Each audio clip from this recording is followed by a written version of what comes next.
Aproximando-se de Deus. O livro de Salmos é o livro sobre o povo de Deus, se aproximar do seu Deus nos seus diversos momentos, necessidades, situações. E nós vamos continuar pensando no livro de Salmos, hoje focando no Salmo 63. A palavra de Deus ele encontra neste salmo, nesta noite que Deus preparou, Salmo 63. Porção da palavra de Deus para o seu coração.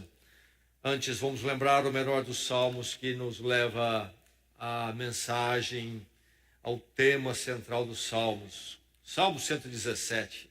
Primeiramente, o Salmo 117, então, um salmo que nos diz que a resposta para toda e qualquer situação, nos voltarmos para o Senhor, reconhecê-lo quem Ele é, adorá-lo e louvá-lo. Um convite para todos os povos. Salmo 117. Então não é algo somente para o povo de Israel, mas para todos, agora em Jesus Cristo. Salmo 117. Vamos juntos proclamar, ministrar isso uns aos outros. Louvem o Senhor todas as nações, exaltem-no todos os povos, porque imenso é o seu amor leal por nós, e a fidelidade do Senhor dura para sempre. Aleluia. Agora o texto para o seu coração nesta noite, Salmo 63. Então, que agora seu coração esteja aberto para a palavra de Deus. Ouça a palavra. Ó Deus, Tu és o meu Deus. Eu te busco intensamente. A minha alma tem sede de Ti.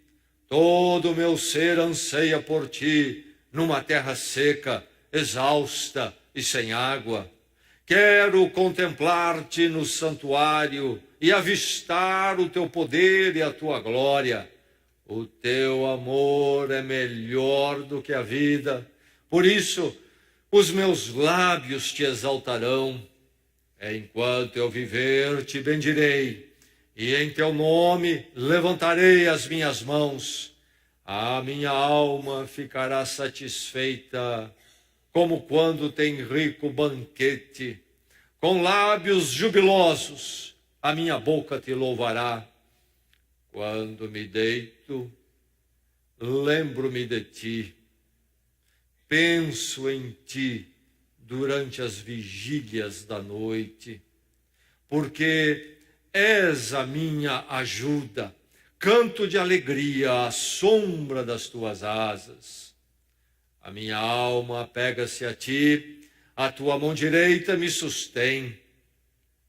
Aqueles, porém, que querem matar-me serão destruídos. Descerão às profundezas da terra, serão entregues à espada e devorados por chacais. Mas o rei se alegrará em Deus. Todos os que juram pelo nome de Deus o louvarão.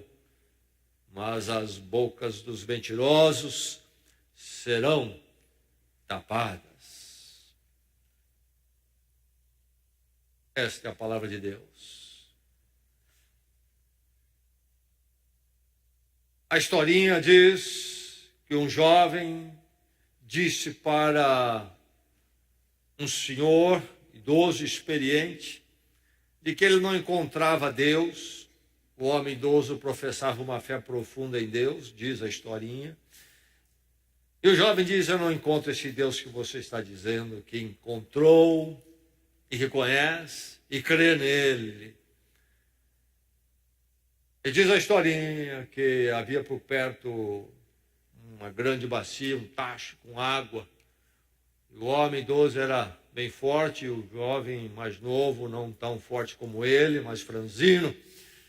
E num golpe rápido, o senhor idoso agarrou pelo pescoço o jovem, enfiou a cabeça dele debaixo da água naquele tacho. Ficou ele curvado com a cabeça mergulhada e o homem idoso segurando. Segurou um pouquinho, claro que o ar faltou. E daqui um pouco, diz a história, o jovem já estava quase que se debatendo e rapidamente o senhor idoso o liberou. E disse para ele: O dia que você desejar Deus com a mesma intensidade que você desejou o ar aí dentro de água, você vai encontrá-lo. Como é que está o seu desejo por Deus? Qual a intensidade dele? Não sinto, não encontro, não creio. Mas quanto que você o deseja? Quanto que você o busca? Ainda hoje, eu e os outros pastores da igreja estávamos ouvindo a palestra do Marcos Eberlin, um catedrático da Unicamp, um homem da área da química, professor, dedica a vida toda dele a isso, um cientista. E ele estava falando da fé em Deus em relação, então, à origem do universo, do ser humano. E ele comentando, então, o que é razoável, o que não é, onde que está o problema das propostas científicas dos nossos dias, coisas que ele conhece profundamente. Mas depois de tudo dito, que então há argumentos para a nossa fé e evidências de Deus à nossa volta e no universo que nós vivemos, um pastor comentou e ele completou, concordou, a grande verdade que depois de tudo dito e argumentado, a questão é o que o coração humano está buscando. Se o coração humano não deseja Deus intensamente, os melhores argumentos servem para nada, porque as evidências serão todas ignoradas e as opcionais serão abraçadas. A questão então é esta: o seu coração se volta com que intensidade para Deus? O sentimento comum humano qual é? Quero mais. Quero mais isso, quero mais aquilo, quero mais e quero mais e quero mais e quero mais e quero mais. Quanto de Deus você quer?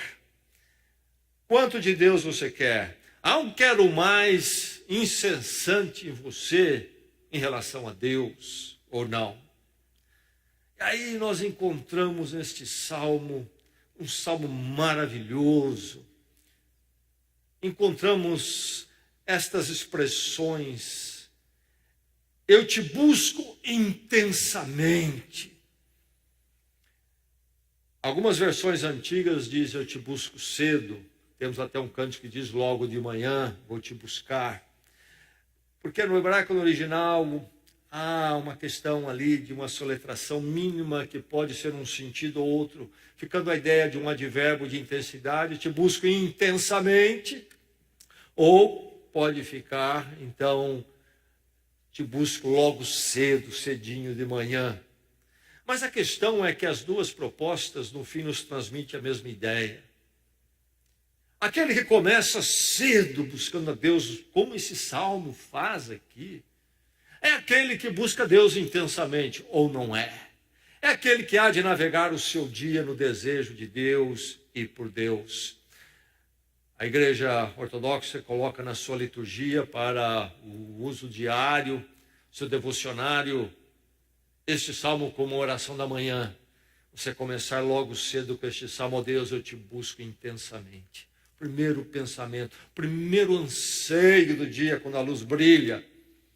O salmista então diz cedo, ou intensamente eu te busco. Ainda no verso 1 ele continua e diz o quê? Todo o meu ser anseia por ti. Você ouviu? Todo o meu ser, não há nada em mim que não clame pela tua presença. A totalidade do meu ser. A intensidade vai se manifestando. No verso 8 ele diz: a minha alma se apega a ti. O verbo apegar-se aqui é o mesmo, por exemplo, que no original no hebraico está lá em Gênesis, quando Deus cria a mulher, havia criado o homem, estabelece o primeiro matrimônio ali. E diz: o homem deixará pai e mãe e se unirá à sua mulher.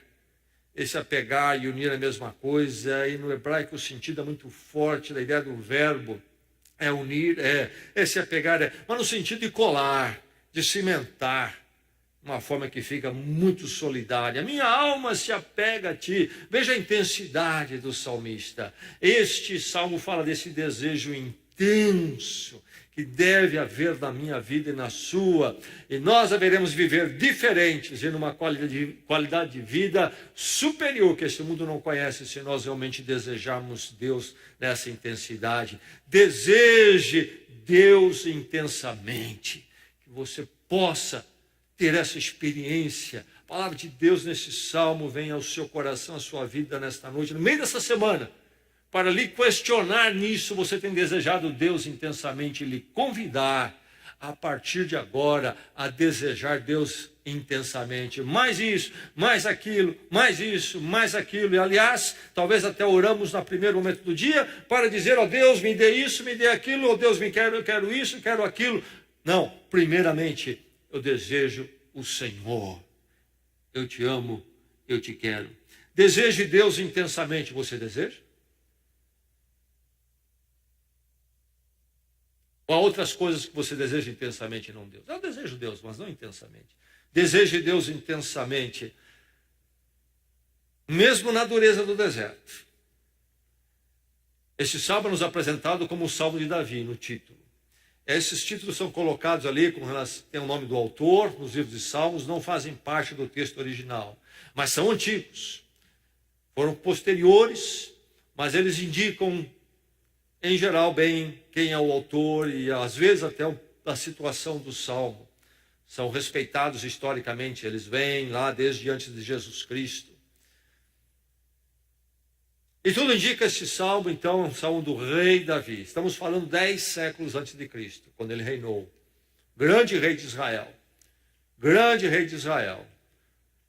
E que é o tipo de Cristo. O rei Davi é o tipo que aponta para aquele que viria, o rei dos reis, Jesus Cristo. Jesus, então, é chamado de filho de Davi. As promessas, as experiências de Davi se cumprem na vida dele, do rei Davi, naquela época, 10 séculos antes de Cristo, mas elas ilustram e indicam uma extrapolação que vai se cumprir somente em Jesus Cristo. Algumas já se cumpriram na primeira vinda dele e outras se cumprirão na segunda vinda de Jesus Cristo. Enfim, rei Davi, o autor do Salmo. Mas quando que ele escreve isso? Ele fala de um momento difícil. Ele fala de estar atravessando um deserto, uma hora complicada. E é nos indicado que, então, ele estaria no momento do reinado dele, onde a coisa complicou mesmo. Davi teve as suas falhas, a sua família não foi perfeita, e ele teve um filho chamado Absalão. 2 Samuel, capítulo 15, narra a triste experiência do pai Davi, o rei Davi, com o filho Absalão. Absalão resolveu tramar contra o seu pai, o reinado do pai. Muito hábil, político, com a sua influência de príncipe, angariou, trouxe para a sua volta um grupo bom de pessoas. E ele começou a ficar perto das portas de Jerusalém. E quando ele via que alguma pessoa vinha com um problema e buscava justiça, ele parava a pessoa lá no caminho e a pessoa sabia que ele era o príncipe. E ele perguntava qual é o seu problema e a pessoa contava. E ele dizia: olha, se um dia eu fosse rei de Israel, todas as pessoas com problemas assim, inclusive você, seria ouvido, receberia a justiça da minha mão. E assim ele foi fazendo a sua política contra seu pai. Até que um dia ele rebela e já tinha então agora conseguido uma grande influência e seguidores do povo de Israel. Ele já arma um exército e o Davi, o rei, seu pai, precisa fugir de Jerusalém, abandonar o palácio, etc. E vai para o deserto, e lá ele fica, e ele precisa, agora Davi precisa, com o exército que está com ele, lutar contra seu próprio filho e seus seguidores. Uma hora terrível. E lá no deserto, então, nessa situação, que ele escreveria este salmo. E ele vai falar da sede. Minha alma tem sede. Sua alma tem sede de Deus? A minha alma tem sede numa terra seca, exausta, sem água. Atravessando este mundo, o que é que você atravessa? Você atravessa um mundo que não tem nada a ver, não quer nada a ver com a manifestação de Deus no Rei dos Reis, o Filho de Davi, Jesus Cristo. Você encontra oposição e oposição e oposição, e todo tipo de oferta que lhe deixa mais sedento, mais sedento. Há uma sede muito grande. E quanto mais sede tenho, quero mais da água do mundo que me deixa mais sedento. Quando há a situação de um navio afundar e há então os chamados náufragos num bote, e ali estão no mar, e passa-se o tempo e eles não têm a água para beber, mas estão cercados de água. E se não são achados e o tempo se prolonga, nos dizem aí que, dependendo das condições, pode até chegar uma semana a sobrevivência humana, se for uma condição mais amena, sem água, não vai muito longe sem água, talvez menos. A sede vem, todos nós temos uma ideia do que seria não ter acesso à água por muito tempo. E a grande tentação é beber um pouquinho da água do mar. Imagina você sedento e aquela água toda batendo à sua volta no bote e talvez respingando até. É água! E você seco, você ansiando, mesmo que fosse alguns pingos de água. E aconteceu já muitas vezes em histórias, quando alguém num bote começa a ficar alucinado, desesperado, e comete a grande tolice de beber da água do mar. E o que acontece? O que acontece? A água do mar nós sabemos que ela tem uma porcentagem alta de sal. O que é que ela vai fazer com a nossa sede, se não nos desidratar mais e nos tornar mais sedentos? É assim o navegar no oceano deste mundo. E é perigoso se não conhecermos a água viva. Na dureza do deserto, é aí que Davi vai dizer: ó Deus, a minha sede é de ti. Ele está sentindo no deserto a aridez do lugar, e olhando então o cenário, aquilo é a ilustração perfeita. A experiência física fala bem, a metáfora apropriada para falar do seu espírito. Ele está num deserto físico, onde a necessidade da água existe, e ele precisa administrar isso ali com seus soldados, etc. E a sede é mais intensa, porque o lugar é árido, dá uma sequidão maior. Mas, dentro dele, há uma sede espiritual. Ele está sendo perseguido, está precisando lutar contra seu próprio filho. Que deserto, que deserto. Se sentir vazio, se sentir confuso, se sentir oprimido. Que deserto, que sede. Deus, eu desejo intensamente a tua presença na dureza do deserto, que a sua alma possa sempre ansiar pelo Senhor, nos bons tempos e no deserto deste mundo. Porque, na verdade, nós estamos num deserto onde temos alguns oásis, mas a maior parte do tempo é areia e areia, e sol escaldante. Há muita sede em nós, há muita sede. Você possa aí desejar Deus intensamente. Não deseje a água salgada do mundo, porque quanto mais você beber dela, mais você vai beber, e quanto mais você beber, mais isto vai acabar com você. Deseje intensamente Deus na dureza do deserto. Você está desejando Deus intensamente? Deseja Deus intensamente no acesso disponível. Desejo Deus intensamente, Ele está disponível. É possível acessá-lo? Claro, claro. No verso 2 ele fala do santuário. Eu desejo a tua presença, Senhor, no santuário. Quero contemplar-te no santuário e avistar o teu poder. Ele está no deserto. Ele não está em Jerusalém, onde havia o lugar para a tenda. Para a arca, a presença de Deus na tenda, que era um templo ainda antes da construção do templo, que seria por Salomão. Ele havia construído em Jerusalém um abrigo para a arca. Ele não está em Jerusalém, mas ele fala em contemplar o santuário de Deus. É verdade que diante da arca havia todo o culto, a presença de Deus revelada, a arca da aliança. Mas Davi sabe, conhece o seu Deus, que o fato dele não ter acesso àquela tenda que era o templo, representar a presença de Deus, não quer dizer que o seu Deus não está perto e não possa ser buscado. Que o santuário de Deus está próximo dele ali, que essa presença de Deus o acompanha onde ele vai, mesmo no meio do deserto. Deus é acessível, presente entre nós.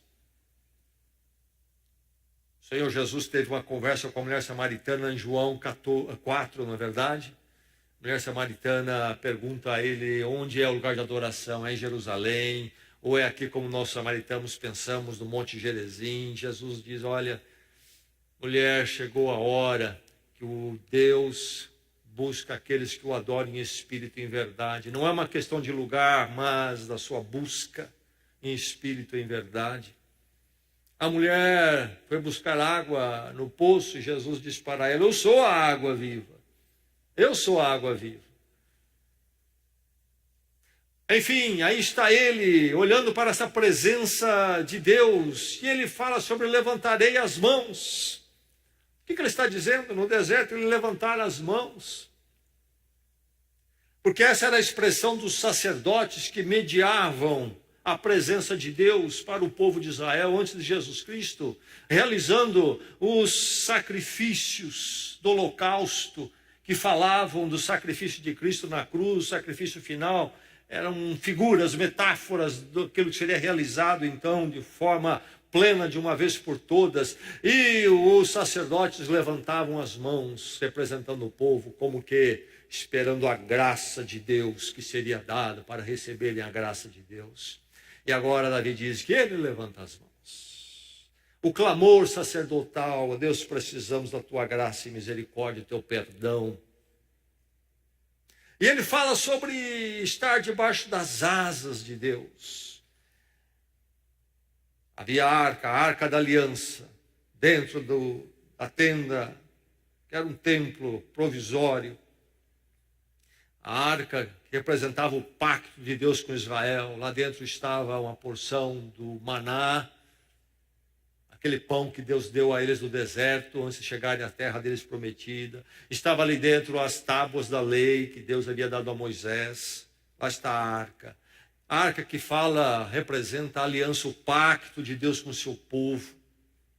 Mas a arca tinha 2 querubins, seres celestiais, representados. Ele diz, debaixo das tuas asas. Essas asas dos querubins cobriam a arca. Representavam a presença de Deus. Ali estava o pacto e a aliança. Davi busca a Deus nesta acessibilidade.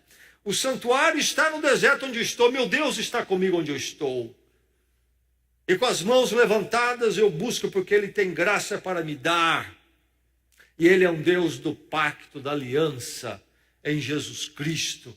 O novo pacto, a nova aliança. E Ele fala do banquete no verso 5. E no original, na verdade, é sobre a gordura. Considerada a parte nobre quando se queimava no altar, que era dedicada a Deus. O ser humano não mudou muito. Continua gostando de picanha. Tem bastante gordura? Ou tem pouco? Eu quero uma com bastante gordura. Mais macia, melhor. Mas para eles representava realmente a ideia do banquete, daquilo que era mais suculento. Quando ele fala do banquete aqui, usando esses termos que eu traduzi aqui, mais original, ele está se referindo ao sacrifício, o banquete da graça de Deus para nós. Lá estava o animal sacrificado, uma atitude, um ato vicário, animal sacrificado por mim. Mas está falando e apontando de quem? De Jesus Cristo, o Rei dos Reis, que primeiro como servo, humilhado, morreria na cruz por mim. Enfim, Aí está nas figuras, nas metáforas do culto do Velho Testamento, a indicação e a promessa do que se cumpriria em Cristo. Mas já lá, como em Cristo, falando de um Deus acessível que se volta para nós em graça e misericórdia. Busque Deus intensamente no acesso disponível da graça dele em Jesus Cristo. Busque Deus intensamente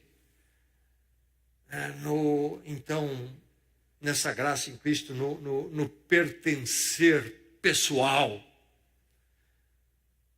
Veja como ele diz: tu és o meu Deus. É verdade que ele é o Deus de Israel, todo o povo de Israel. Mas aqui ele traz para essa experiência, essa dimensão totalmente personalista. É o meu Deus. É verdade que Deus em Cristo é o Deus dos meus irmãos. É verdade que Deus em Cristo é o Deus da igreja. Mas também, de uma forma exclusiva, ele é o meu Deus. E ele usa, na língua original, a palavra para Deus, não o nome do pacto Yahvé, o nome de Deus de Israel, mas o genérico, como no nosso português, a palavra Deus é, e pode ser aplicada em qualquer divindade projetada em qualquer cultura. E ele diz: tu és o meu Deus. Então ele está pensando em Yahvé. Ele está orando a Yahvé, o Deus do pacto, da aliança, com Israel no Velho Testamento e conosco em Cristo Jesus. Tu és, Yahvé, tu és o meu Deus. Nós encontramos ele aqui com uma devoção definida. Somente Yahvé é o meu Deus, o Deus do pacto, o Deus verdadeiro, o Deus que se revelou a nós. Ele é o meu Deus. Ninguém mais, nada mais, nenhum outro Deus, somente ele. Uma fé única. E ele é o meu Deus. Não é apenas o Deus da minha família, da minha igreja, é o meu Deus. Está resolvido no meu coração. Deseje Deus intensamente nesse pertencer pessoal em Cristo, na acessibilidade em Cristo, na graça. Ele é o seu Deus ou não é o seu Deus? Pode você dizer: Yahvé é o meu Deus. Pode você dizer, e esse é o sentido aqui, Yahvé é o meu único Deus. Ou há coisas no mundo desse deserto competindo pela sua devoção, e como que você que divide um pouco para Deus, um pouco para as coisas, ídolos que surgem no seu caminho, vai morrer de sede. Deseje intensamente Deus no pertencer pessoal. E tudo mais quanto nós vemos nesse salmo é decorrente dessa dimensão. Qualquer outra coisa que lemos nesse salmo e tirarmos para a bênção do nosso coração, não é verdade, não se aplica a nós, se não podemos dizer: Yahvé é o meu Deus. Ele é o seu Deus. Ele é o seu Deus. Deseje Deus intensamente no auxílio ímpar. Se ele é o meu Deus, ele é meu auxílio, socorro bem presente na tribulação, diz outro salmo. Castelo forte é o nosso Deus. O verso 7. Porque és a minha ajuda. Por isso eu canto de alegria ao som das tuas asas. A minha ajuda. Quem é o seu auxílio, a sua ajuda, o seu socorro? Quem é? Nós temos muitos recursos que fazem parte da nossa vida, e Deus inclusive nos dá. Mas nunca nos esqueçamos que todos esses recursos da vida são apenas dádivas de Deus, e sem eles, sem o auxílio de Deus, tudo naufraga. Tudo naufraga.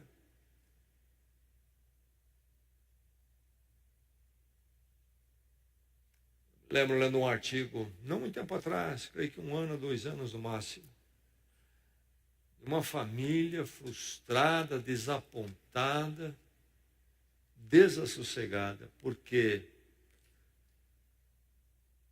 o membro da família, uma jovem senhora, uma família que tinha muitos recursos, foi tratar de um problema do joelho no Albert Einstein.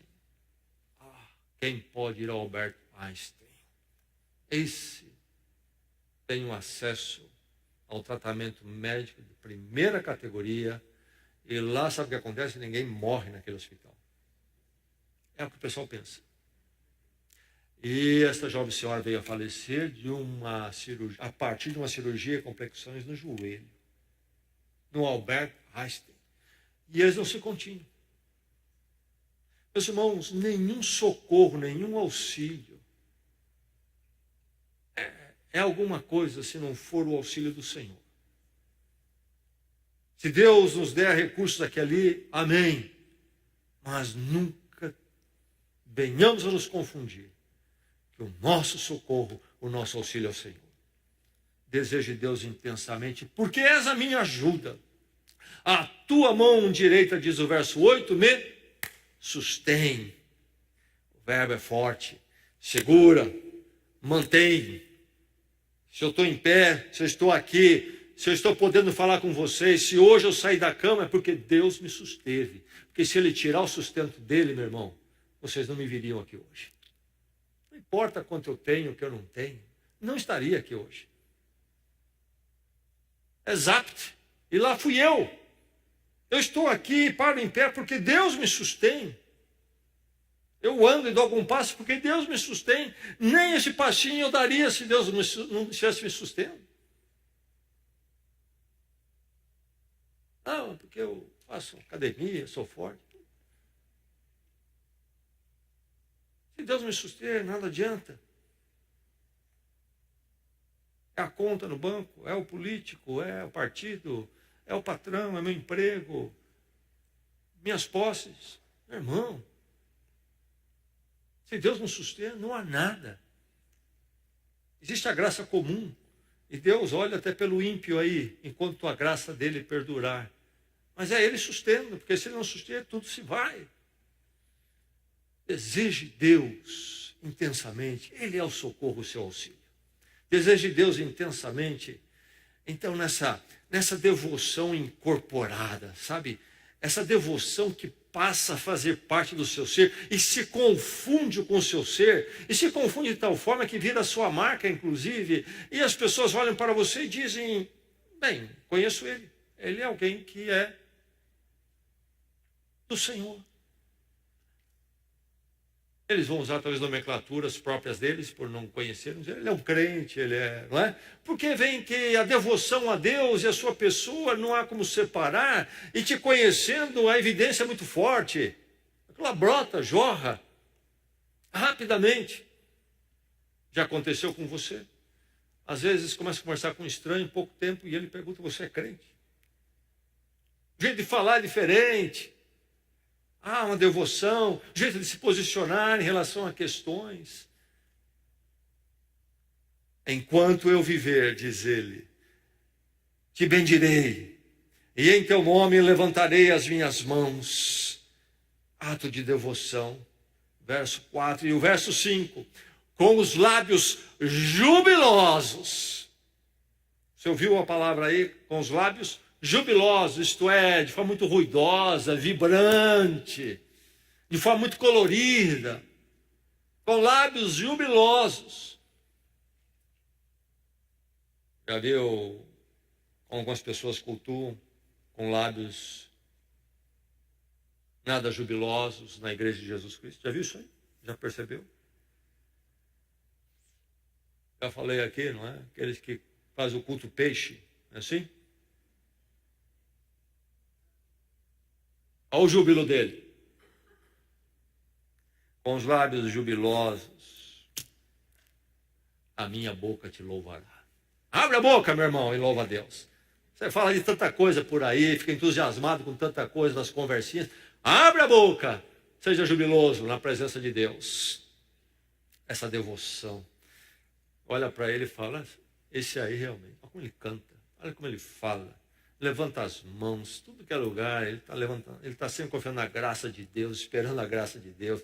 E quando ele se posiciona, ele reconhece a centralidade de Deus na vida dele, porque você passou pela acessibilidade de Deus, Yahvé, o seu Deus, não é verdade? no deserto desse mundo, você sabe que água viva é só Ele. Essa devoção incorporada, é Ele ou não é? Não tem jeito, então fica evidente, é na parte da minha vida. Quando me deito, lembro-me de Ti. O que fazer à noite, né? Lembro-me de Ti. Penso em Ti durante as vigílias da noite. Os judeus dividiam a noite em 3 vigílias. Depois, muito mais tarde desse salmo, claro, 10 séculos de Cristo, quando os romanos, no tempo de Cristo, estão no poder, dividiam em 4 vigílias à noite. 4 períodos. Os judeus 3.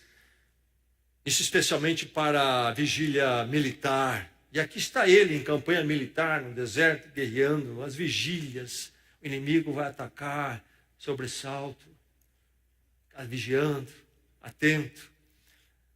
Mas vai dormir, porque precisa revezar, precisa dormir. O soldado que não dorme, o general que não dorme, o rei que não dorme, não vai funcionar bem também. Logo vai ter problemas. Penso em Ti durante as vigílias da noite. E é interessante que esse verbo pensar não é apenas... nos nossos dias, nós fazendo algumas coisas interessantes, nós pensamos sempre mentalmente. Na antiguidade, isso não era comum, se pensava mais falando.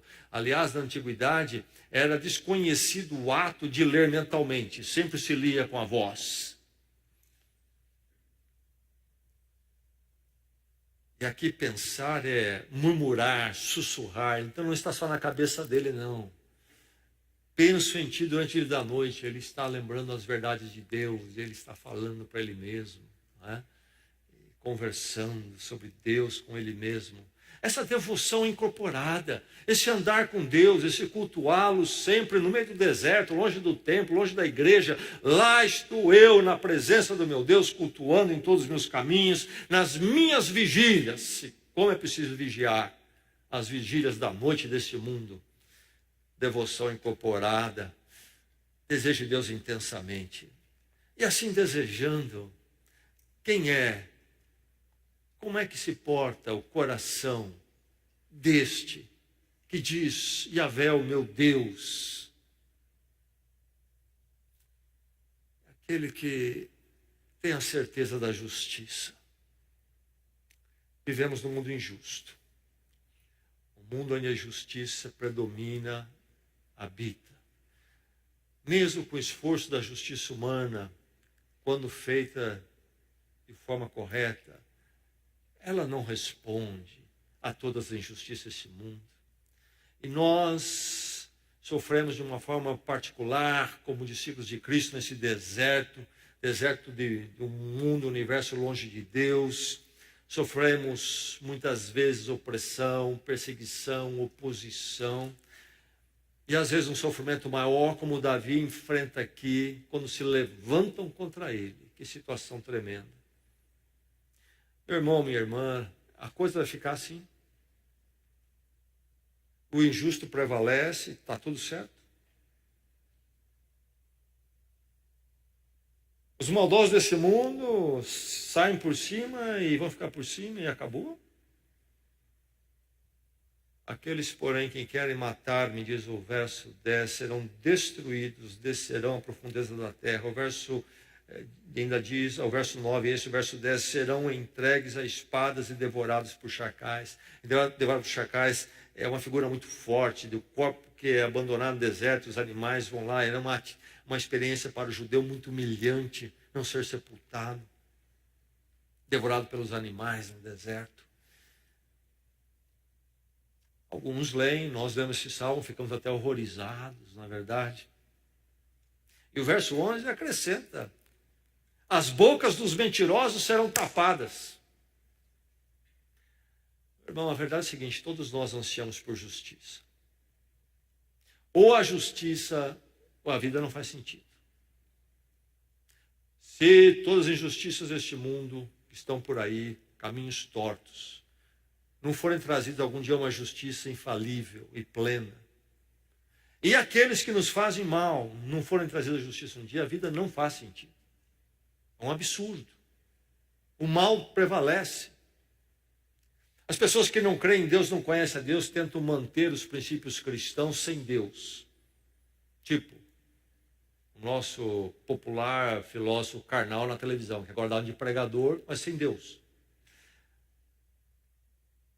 Seja bom, seja justo. Por quê?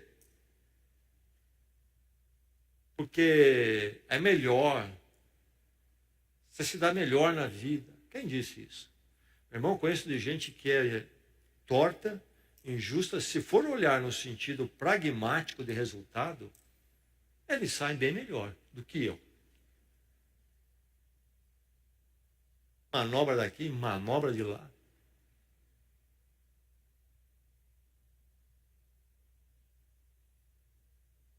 Nós temos uma razão porque queremos a justiça, queremos a justiça, porque é a verdade de Deus. E não porque saímos melhor. Aliás, muitas vezes aquele que é justo, correto, bom, sai na pior. Olha Jesus Cristo. Mas não é a última palavra aí. Deus tem a última palavra. O seu Deus, meu irmão, tem a última palavra. A história não encerrou ainda. Não dá para fazer o balanço ainda. O balanço vai ser fechado por Deus.